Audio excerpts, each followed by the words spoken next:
이란이랑 이스라엘 간의 휴전 소식이 들리면서 투자 심리 다시 끌어올려가지고 현재는 변동성만 주고 가격은 직전 고점인 대략 한 10만 6천 달러까지 지금 도달해 있는 상태라고 보시면 될 것 같고요. 가격이 하락했다 횡보하는 상태이긴 하지만 지속적으로 고점 상태를 유지하고 있다. 지금 시점에서 봤을 때는 기관이나 기업들의 장기 투자 물량이 계속 늘어나면서 시장 매물이 줄어들고 변동성이 줄어들고 있다고 보고 있고, 과거 같으면 이것도 30%까지 떨어졌겠지만 근데 지금 이번에 제 기준에 보면은 겨우 10% 잠깐 떨어졌다 바로 회복한 거거든요. 그래서 비트코인은 펀더멘털 측면에서는 안전자산이 맞고, 제가 모든 개별 알트코인의 이슈를 다 알지 못하기 때문에 그냥 여러분들께는 그 투자하고 있는 알트코인이 손실이 있다고 하더라도 이게 장기 투자 측면에서 과연 펀더멘털이 좋은지를 점검해 보시고, 보통 한국 사람들이 내가 반드시 이 종목에서는 본전을 치고 나와야겠다라는 그 어떤 오기나 고집이 있어서 그거를 끝까지 3년, 5년, 10년 들고 있는데 막상 그 같은 기간 동안에 원금으로 회복이 되더라도 더 좋은 자산들은 많이 올라버려서 그걸 살 수 없는, 그러니까 그건 마저 놓치실 건지.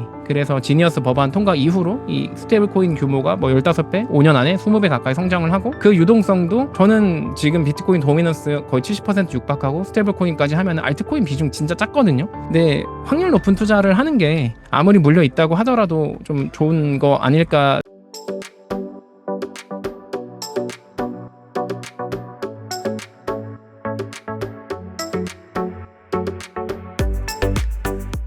안녕하세요. 봉현이형 작가님, 시청자분들께 간단히 자기소개 부탁드리겠습니다. 네, 안녕하세요. 오랜만에 인사드립니다. 나는 월급날 주식을 산다, 나는 월급날 비트코인을 산다 책을 쓴 작가 봉현이 형입니다. 오랜만에 출연하게 됐는데 관련해서 제 근황들이랑 투자 관련된 인사이트 나눠드리도록 하겠습니다.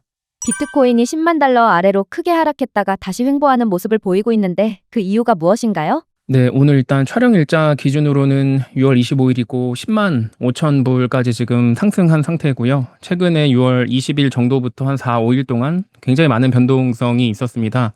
미국이 이란의 핵시설을 직접 타격하면서 중동 지역의 긴장이 고조가 됐고, 그 시점에 한 10만 달러 아래로 한 9만 8천 달러까지 내려왔었다가요. 또 같은 날에 이란이 카타르 내 미군 기지 보복 공격을 가했다는 보도가 나왔지만 시장이 반응은 또 그때는 또 제한적이고, 이후에 바로 이어서 이란이랑 이스라엘 간의 휴전 소식이 들리면서 투자 심리 다시 끌어올려가지고 현재는 변동성만 주고 가격은 직전 고점인 대략 한 10만 6천 달러까지 지금 도달해 있는 상태라고 보시면 될 것 같고요.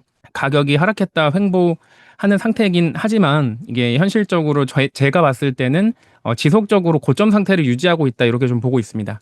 그러니까 지정학적인 리스크에 반응하는 게 조금 더 더뎌졌다라고 저는 표현을 할 수 있을 것 같아요. 저도 비트코인을 안전자산으로 생각하고, 전 세계적으로 지정학적인 이슈가 있을 때마다 원래는 펀더멘탈 측면에선 가격이 올라야 되지만 대중들이 비트코인을 바라보는 시선이 모두가 같지 않기 때문에 이렇게 좀 상이한 반응이 나온다라고 예전부터 말씀을 드렸었고요. 작년 3월에 2024년 3월에 업비트 기준으로 이제 1억 돌파하고 나서 4월 달에도 이란 이스라엘 미사일 주고받은 적이 한번 있었거든요. 근데 그때는 이제 비트코인 가격이 아래로 이제 내려 꽂으면서 그 시점에 여러 가지 다른 이슈들과 겹치면서 한 2, 3개월 이상 한 30% 가까이 한 7천만 원 초반까지 떨어진 걸 제가 기억을 하고 있는데, 또 반대로 작년 11월에 러시아 우크라이나 전쟁이 더 격화되고 북한이 참전하는 그런 이슈가 있으면서도 전 세계 지정학 리스크가 커졌을 때는 반대로 비트코인이 상승하면서 9만 달러를 돌파했었거든요. 그러니까 원래는 비트코인이 안전자산의 성격을 갖고 있지만 사람들이 이 자산을 바라보는 시선이 모두가 다르기 때문에 이런 식으로 같은 이슈에 대해서 방향이 위아래로 다르게 이제 해석하는 경우, 그래서 반응하는 경우가 나타나지만 본질만 따져봤을 때 저는 비트코인이 안전자산이라고 생각을 하고, 그래서 이런 이슈가 발생했을 때 오히려 오르는 게 정상이다 말씀을 드리고 싶은데, 지금 시점에서 봤을 때는 기관이나 기업들의 장기 투자 물량이 계속 늘어나면서 시장 매물이 줄어들고 변동성이 줄어들고 있다고 보고 있고, 과거 같으면 이것도 30%까지 떨어졌겠지만 단기적으로라도, 근데 지금 이번에 제 기준에 보면은 겨우 10% 잠깐 떨어졌다 바로 회복한 거거든요. 그래서 비트코인은 펀더멘털 측면에서는 안전자산이 맞고, 시장을 이제 참여하는 모든 참여자들의 마음가짐이 다르기 때문에 단기적으로 왜곡은 발생할 수 있어서 변동성은 있을 수 있다. 네, 이렇게 좀 봐주시면 좋겠습니다.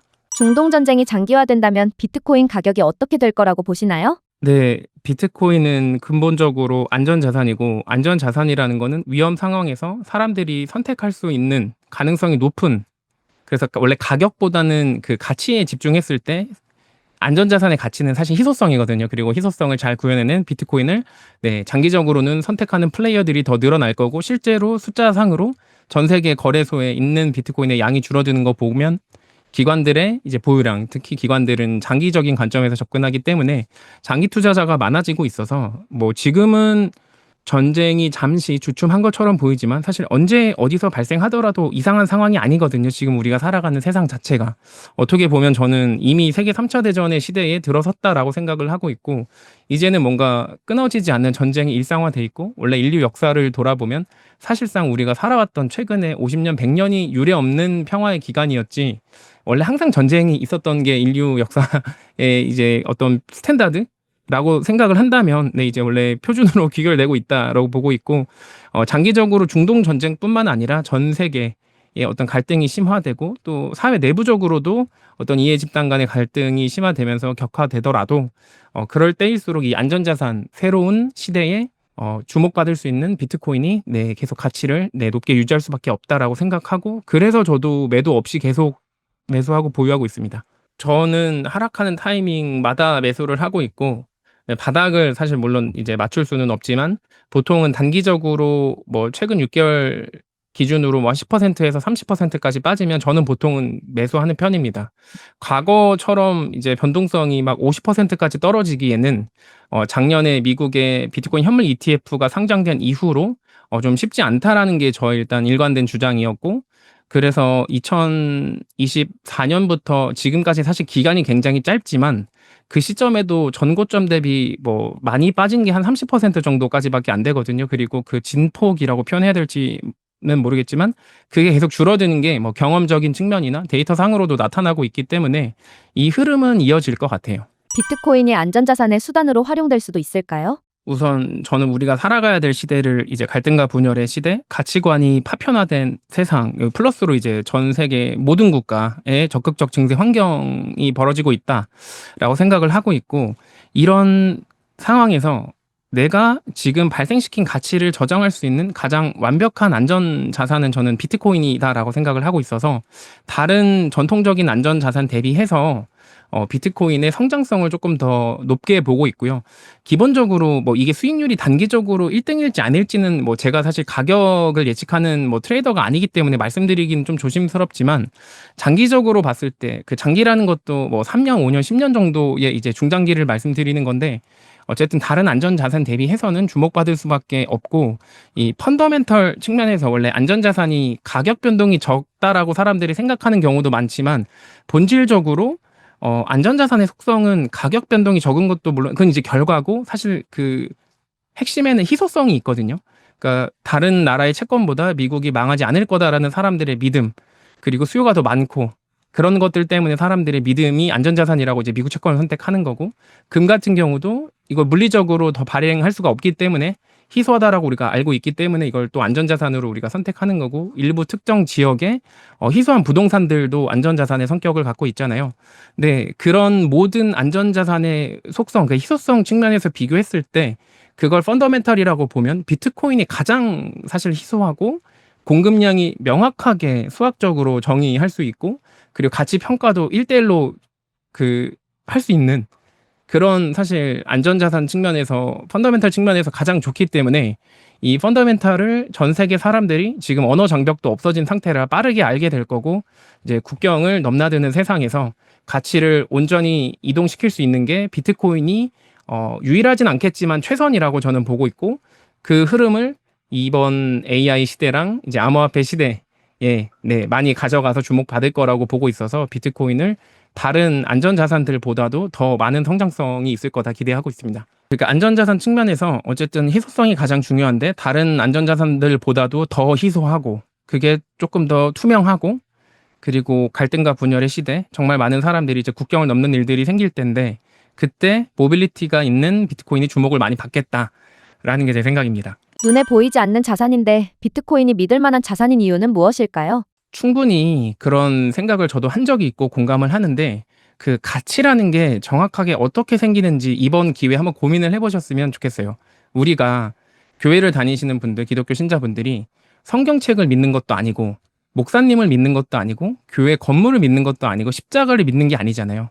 물리적인 실체가 없는 하나님의 존재를 이제 그런 어떤 물건들을 투영해 가지고 우리가 가치를 부여하는 게 인류의 보편적인 습관이었기 때문에 사람들이 물리적 실체가 없는 자산의 가치를 부여하는 것들에 대해서 익숙하지 않을 뿐인 거지, 실제로는 믿음, 다수의 믿음이 가장 중요하고 물리적인 실체가 없더라도 디지털 상에서라도 이걸 명확하게 소유권을 구분할 수 있으면 가치를 부여할 수가 있거든요. 그래서 그런 측면에서 봤을 때 비트코인의 발행량이 2,100만 개로 명확하게 정해져 있고 그 대상에 가치를 부여하는 사람들이 많이 늘어난다면 가치를 가질 수도 있다.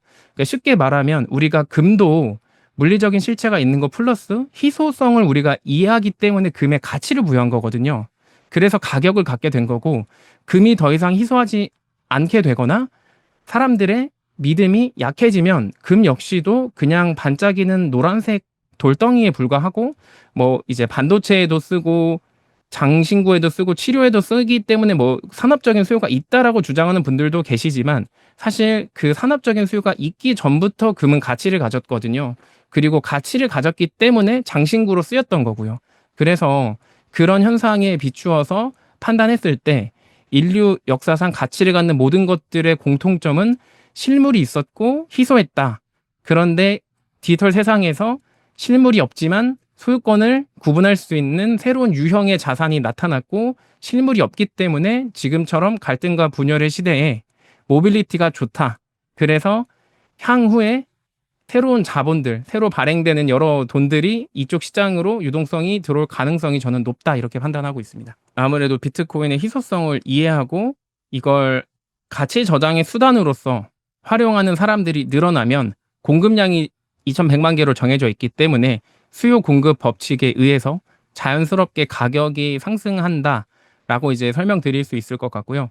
비트코인은 주식과 달리 어떤 자산을 보유한 것도 아니고 그 자체로 무언가를 당장 생산해내는 이제 그런 주식 같은 형태는 아니기 때문에 전통적인 가치 저장 수단에 일단은 우선 비교하는 게 좋을 것 같습니다. 대중분들이 조금 이해하시기에 주식 호가창처럼 생겨서 사람들이 야, 주식은 뭐 물건이라도 만들지, 근데 비트코인은 무엇을 생산하냐라고 하지만 금 역시도 그 자체로 무엇을 생산하진 않지만 인류의 가치 척도로서 이 문명이 발전하고 경제 규모가 커지는데 시스템으로서 기여한 게 엄청나게 크거든요. 결국에는 인류가 보편적으로 사용할 수 있는 가치 저장 수단의 그 가치는 사실은 주식보다 사실 커야 되고, 그래서 전 세계에 아무런 가치도 발생시키지 않는 금괴가 그런 수량도 명확하지도 않고 중앙은행 뭐 이런 곳에 누워 있는데 그게 애플, 마이크로소프트 시총 합친 것보다 가치가 높거든요. 그럼 사실 그거 자체가 사람들이 봤을 때 이해가 안 되는 현상이어야 되는데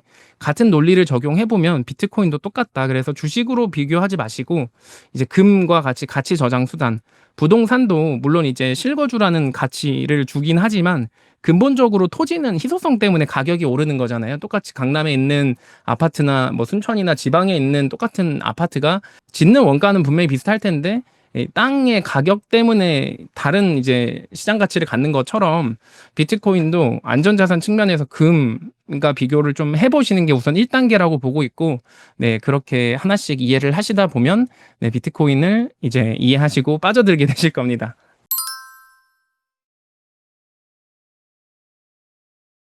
트럼프가 또 공식 석상에서 파월을 멍청하다고 비난한 바 있는데 그것이 시장에 영향을 주었는지 궁금합니다. 우선은 금리 인하를 지속적으로 뭐 추진한다거나 그다음에 페드, 그러니까 연준을 압박하는 움직임 자체가 어떤 투자 신호로 작용해서 가격에 영향을 주는 것도 저는 분명히 있다라고는 생각합니다. 트럼프가 원래 내년 5월에 임기가 끝나는 파월 의장한테 금리를 계속 낮추라고 지속적으로 압박을 하고 있고, 그 부통령 JD 벤스도 어젠가 아니 저기 파월 의장 당신 선거 직전에는 금리 50bp 내렸으면서 왜 지금은 인플레이션이 더 그때보다 낮은데 지금 금리를 왜 못 내리는 거냐, 이렇게 계속 압박을 하고 있거든요. 그래서 금리가 인하되면 보통은 이제 위험 자산으로 분류되는 주식이나 암호화폐로 유동성이 유입이 되고 또 동시에 금리가 인하돼서 유동성 늘어나면 또 화폐 가치 떨어지는 것 때문에 희소한 자산, 그러니까 부동산 지금 서울도 많이 오르고 있잖아요. 서울도 오르고 있고 그런 선호 현상을 이제 띠기 때문에 비트코인이 똑같이 희소성을 갖고 있기 때문에 가격에 당연히 금리에 영향을 받을 수밖에는 없다. 네, 하지만 더 많이 받을 것 같다라는 게 이제 저의 생각인 겁니다. 앞으로 우리가 살아갈 세상에서. 네. 트럼프가 파월을 쫓아낼 가능성이 있을까요? 근데 뭐 가능성이라는 건 원래 당연히 있고 그 밑에 이제 임원이라고 표현할까요? 의원이라고 표현할까요? 그쪽을 이제 본인과 친화적인 사람들로 계속해서 이제 임명하면서 압박을 하는 건 맞는데 사실 미국의 그런 정치적인 이슈를 한국에 있는 일개 작가인 제가 뭐 예측하는 게 뭐 의미가 없다라고 생각은 해가지고 그런 어떤 이벤트나 이슈를 예측해서 투자를 하기보다는 큰 흐름에서 법정 화폐의 가치가 계속해서 떨어지고 있고 우리가 살아갈 세상에서 가치를 저장한다라는 거는 인간의 본능인데 인간의 본성인데 그거를 방해하는 요소들이 너무 많이 나오고 있고 전통 자산으로는 계속해서 적극적 증세 환경이 커지고 있고 모빌리티가 떨어지기 때문에 디지털 상에서 물리적 실체가 없는 비트코인이 더더더 주목받을 수 있고 앞으로 더 많이 주목받겠다라는 걸 여러분들이 생각해 주시면 좋겠습니다. 비트코인이 지난 4, 5월 폭등 이후 다시 잠잠한 모양새인데 올해 안에 다시 한번 급등장이 올 것이라고 보시나요? 네, 원래 가격을 예측하는 스타일은 아니지만 이런 수요 측면에서 기업 단위 또는 국가 단위에서의 움직임들이 늘어나는 것들도 보고 공급은 정해져 있으니까요. 그래서 조금 긍정적으로 보고 있고요. 특히 시점을 저는 지니어스 법안에 대해서 되게 중요하게 생각하고 스테이블 코인 관련해서도 한 3년 전부터 여러 인터뷰에서 말씀드렸었는데 아마 이게 빠르면 지니어스 법안이 뭐 7월 중에도 통과가 될 것 같아요. 왜냐면 트럼프가 본인이 최대한 빨리 서명하겠다라고 계속 이야기를 하고 있고 8월 휴회 전에 이제 서명하겠다. 그리고 이게 지니어스 법안이라는 게 이제 스테이블 코인 관련된 법안인데 시행 일자도 명시되어 있는 게 아니라서 그냥 시행이 바로 될 것 같거든요. 7월, 8월 정도부터.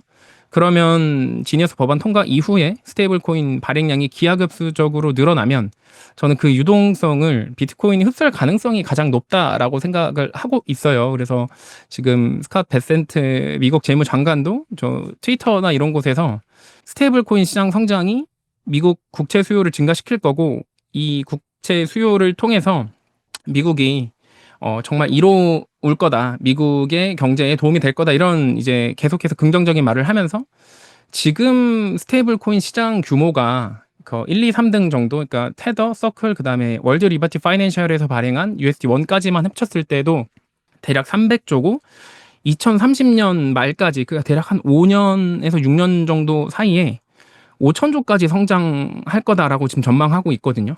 5년 사이에 5천조면은 뭐 대략 한 15배에서 뭐 20배 가까이 되는 정도의 규모인데 그렇게 스테이블 코인 시장이 커졌을 때 보통 스테이블 코인을 우리가 디지털 자산을 매수하는 목적으로 보통 쓰거든요.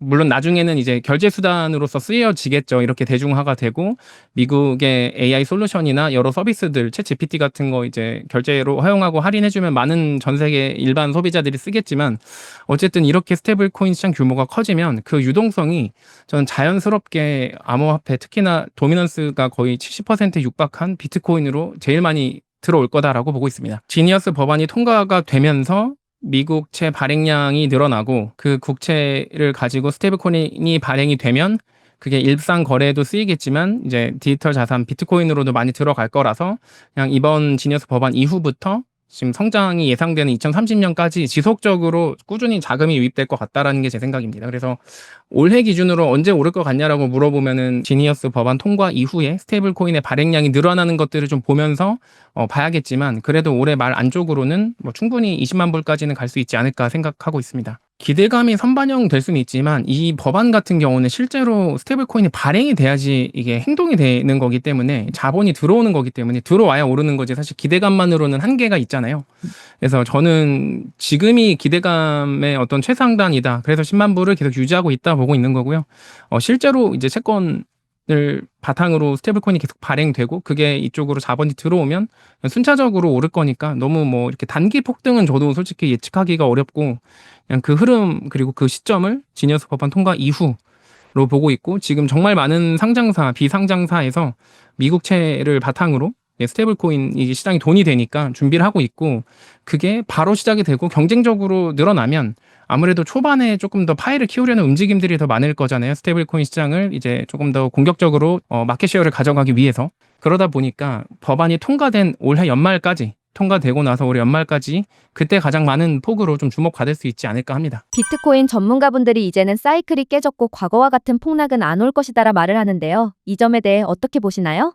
저는 애초에 이번 상승장이라고 표현해야 되나요? 작년에 이제 반감기가 오기 직전에도 웅달책방에서 웅달님이나 남덕현 이사님한테도 동일하게 지속적으로 주장을 했는데, 애초에 사이클이 이번에는 통하지 않을 거다라고 저는 생각을 했었고, 그 근거는 비트코인 시장에 참여하는 플레이어들이 완전히 바뀌었기 때문이다라고 이제 말씀을 드렸었어요. 그러니까 과거에는 개인 투자자들이나 뭐 인플루언서 분들 중심으로 좀 작은 고래들이 여러 명이 이제 이 시장에 참여했고, 그 이후에 VC들이 참여했고, 미국의 현물 ETF가 들어가면서 이제 완전히 자본의 성격이 바뀌었고, 장기 투자 자본이나 자금이 많이 들어왔기 때문에 과거처럼 많이 올랐다가 많이 떨어졌다가 뭐 다시 몇 년간 횡보했다가, 이거는 이론적으로는 가능하지만 현실적으로 봤을 때 아예 플레이어가 바뀌었기 때문에 전 물리적으로도 불가능하다. 그래서 절대 팔면 안 된다라고 계속 말씀드렸었고, 지금도 동일합니다. 그러니까 예를 들면 1차 반감기 때는 유치원생, 2차 반감기 때는 초등학생, 3차 반감기는 중학생, 4차 반감기는 이제 뭐 고등학생 정도라고 이제 얘기를 한다면, 너 초등학교 때 오줌 3월 달에 쌌으니까 고등학교 1학년 때도 오줌 쌀 거라는 게 같은 사람이지만 사실 말이 안 되는 거잖아요. 그 같은 기간 동안에 자산의 성격이 바뀌었고 성장을 했으니까. 동일합니다. 그래서 지금부터도 사이클 같은 거는 저는 이제 없고 철저하게 수요 공급. 근데 공급은 제한되어 있으니까 수요 측면에서 어떻게 바뀌는지를 봐야 되고, 저는 원래 이런 매크로 지표를 잘 보진 않지만 관심 있게 보는 것 중에 하나는 전 세계 일반적인 그 암호화폐 거래소에서 보유하고 있는 비트코인의 수량의 변동을 좀 저는 체크하는 편인데, 그게 지속적으로 계속 감소하고 있습니다. ETF 상장 이후로. 그 말이 100% 소매 수요가 빠졌다라고 단정하기는 어렵지만, 어쨌든 몇몇 온체인 지표도 그렇고 장기 투자를 하려는 기관들이 결과적으로 개인들의 물량을 많이 뺏어갔거든요. 그리고 그 흐름이 트렌드가 바뀌지 않는다고 한다면 앞으로도 이어질 거고, 그러면 가격 변동성은 더 떨어질 거고, 과거의 그런 극심한 변동성은 조금 설명을 할 수가 없다라고 저는 생각합니다. 그러니까 그게 재현될 수가 없다라고 생각을 하고, 지금부터는 오히려 기관 수요랑 그다음에 개인 이제 고래 부자들의 수요, 그러니까 새로운 전통 자산의 자본을 많이 갖고 있었던 부자들, 개인 투자자들이 이렇게 뛰어들면 오히려 폭등을 걱정을 할 시점이 아닌가라고 생각하고 있습니다. 하방과 변동성을 지켜주고 있고, 이제 추가로 자본 발행되는 것들도 이 시장으로 들어오고, 전통 자산에서 부자가 된 사람들도 결국에는 그들이 가치를 저장하기 위해서 비트코인을 찾을 수밖에 없고, 그런 몇몇 수요들이 맞춰져 가지고 비트코인의 가격 상승이 일어날 거다라는 게 제 생각입니다. 지금 기준에서 더 하락할 가능성은 적을까요? 그 가능성이라는 건 원래 항상 존재하죠. 이제 24시간 360일 5일 거래가 되는 어떤 자산의 특성상 유동화하기가 쉽기 때문에 위아래로의 변동성 자체는 제가 어떻게 뭐 설명드리긴 좀 어렵고, 어떤 이슈가 있을지 또 모르겠지만, 그럼에도 불구하고 장기 투자를 목표로 하는 그 기관들의 물량이 늘어나기 때문에 변동성이나 이 폭은 많이 줄어들 수밖에 없다. 그래서 좀 더 안전자산의 성격에 가까워지지만 이 공급이 정해져 있고 부족해지는 게 지표상으로 나타나기 때문에 특정 시점에 어떤 유동성이 폭발이 될 경우 이 시장으로 자본이 들어올 거고, 그 수에는 비트코인이 온전히 받게 될 거다. 그래서 좀 폭등을 오히려 조심할 시기가 아닌가. 매수를 이제 고민하시는 분들은 그 부분 좀 주의하셔야 될 것 같습니다.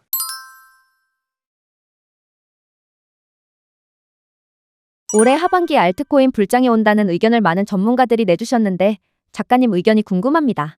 우선 개인 투자 측면에서 저는 100% 비트코인에만 투자를 하고 있고, 월드 리버티 파이낸셜이라고 하는 이게 토큰화된 주식형 자산에 제가 예전에 ICO 참여한 거 조금 있고, 그래서 현실적으로 저는 100% 비트코인에만 투자하고 있다라고 좀 설명을 드릴 수 있을 것 같은데, 일단 알트코인 불장은 오지도 않았고, 특히 4차 반감기 때 오지 않았고, 앞으로도 저는 오지 않을 거다라고 생각을 좀 하고 있습니다.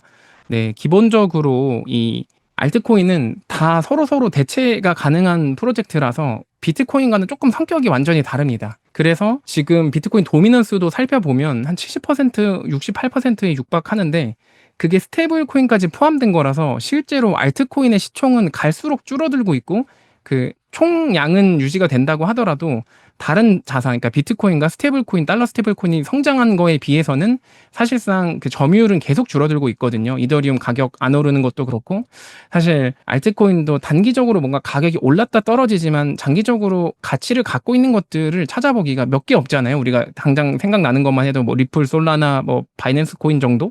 그러니까 이 알트코인의 불장이 옛날처럼 막 순환매가 들어오고 저는 이런 시장은 이제 끝났다라고 솔직히 생각했었고 그 얘기도 비트코인 현물 ETF가 등장했던 시점에 계속 지속적으로 이제 말씀을 드렸던 부분이라서 제가 뭐 모든 알트코인이 뭐 가격이 안 오른다 이런 주장을 하는 건 아니고 그 펀더멘탈 측면에서 완전히 분리해서 봐야 된다라는 거 그리고 알트코인 투자도 정말 바이낸스처럼 뭔가 실체적인 어떤 움직임이 있는 것들 위주로만 가격이 좀 방어가 되니까 그런 것들을 좀 고려해서 하시는 분들 투자하시는 게 좋겠다 정도의 조언 드릴 수 있을 것 같아요. 알트코인도 ETF가 승인이 되면 비트코인 같은 역할을 할 수 있지 않을까요?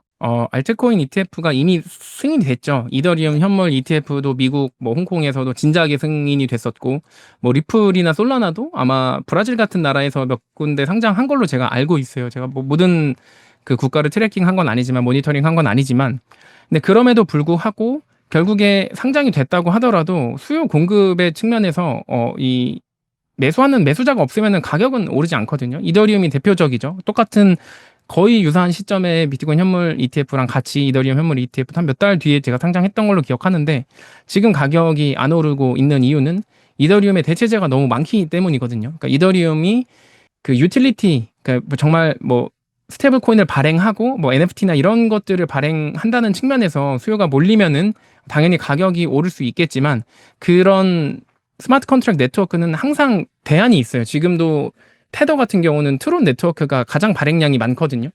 네, 그래서 당연히 수요 공급에 의해서 수요가 많아지면은 당연히 가치를 가질 수 있지만 저는 그 기본적으로 단순히 그냥 ETF가 상장이 됐다고 해서 가격이 오를 거다 이거는 조금 설명이 맞지 않다고 생각하고 있습니다. 알트코인이 지금 시점에서 활용도가 애매해서 펀더멘탈이 빈약한 걸까요? 가치 저장 측면에서 저는 이제 우월하지 않다라고 표현하겠습니다. 아예 쓸모라는 것도 잠깐은 있을 수 있고 뭐 1, 2년은 있을 수 있는 거니까 그리고 실제로 스테이블 코인을 어쨌든 비트코인 뭐 메인넷이나 레이어 위에서 발행하고 있는 건 아니니까 스테이블 코인 측면에서 스마트 컨트랙트 네트워크가 구현된 그 메인넷들은 필요하다. 지금 시점에서는 말씀드릴 수 있는데 이게 과연 가치를 장기적으로 저장할 수 있냐라고 물어보면 단기론 가능할지 모르겠지만 장기론 잘 모르겠다라는 게 저의 생각이고 잘 모르는 자산에 돈을 많이 넣는 것 자체가 저는 약간 자폭행위라고 생각을 하거든요. 저도 보수적인 투자자이기 때문에 비트코인을 많이 샀어요. 사람들은 이제 비트코인을 사니까 위험한 사람이라고 생각을 했지만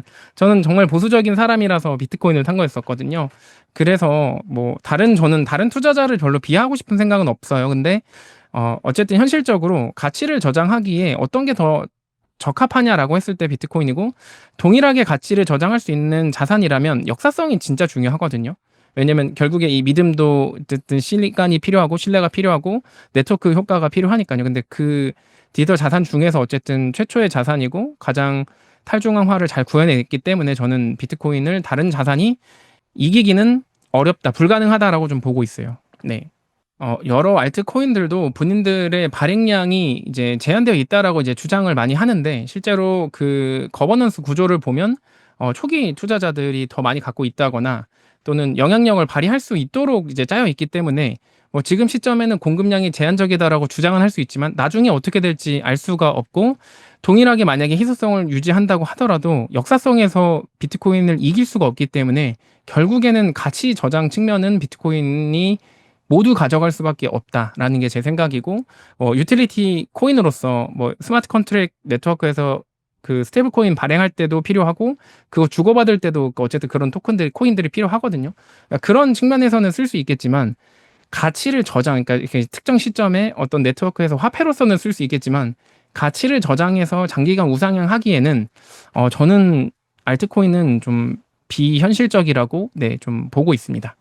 단기적으로 투자하는 사람들을 뭐 제가 말릴 수가 없으니까 그리고 사람마다 사실 그 갖고 있는 가치관이 다르니까 제가 뭐 이렇게 그게 틀렸다 잘못됐다라고 말하기는 조심스럽지만 어쨌든 장기 투자 측면에서 저처럼 이제 정말 장기간 5년 10년 이상 가치를 저장한다라는 측면에서 봤을 때는 사실 비트코인 말고는 디지털 자산 중에서는 네, 좀 안정적이지 않은 것 같아요. 나머지 것들은. 네.